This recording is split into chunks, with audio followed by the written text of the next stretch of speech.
ఊడ్చే వాళ్ళు లేరు, డ్రైన్ క్లీనర్లు లేరు, లైట్లు రావడం లేదు.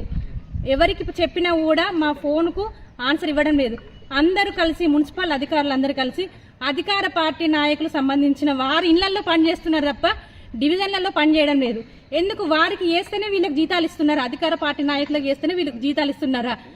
ఈ రామగుండం ప్రాంత ప్రజల మీద చిత్తశుద్ధి అనేది మున్సిపల్ అధికారులకు లేదు.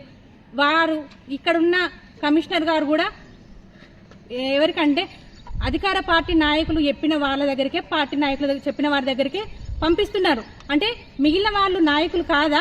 ప్రజలు కాదా? ఈ రామగుండానికి సంబంధించిన ప్రజలు కాదా? వారికి ఇక్కడున్న కమిషన్ల మీద ఉన్నటువంటి ఆలోచన దేని మీద కూడా లేదు. ఇక్కడ రామగుండం బల్దియాల మొత్తం కమిషన్ల దందా నడుస్తుంది.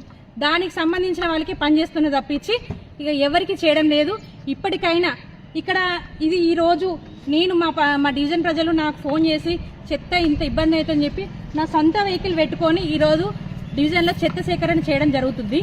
ఇంకా రేపు ఏంటంటే మా డివిజన్ సంబంధించిన షాంటేజ్ ప్రతి గోడకి ఇక్కడ చెత్త ఊడ్చే వాళ్ళు కనబడుట లేదని రేపు ఒక వాల్ పోస్టర్ వేయడం జరుగుతుంది. రోజుకొక నిరసన తెలియజేస్తా. నా డివిజన్లో శానిటేషన్ అనేది కరెక్ట్గా జరగబోయే వరకు నేను రోజుకొక నిరసన తెలియజేస్తానని వ్యక్తం చేస్తున్నాను.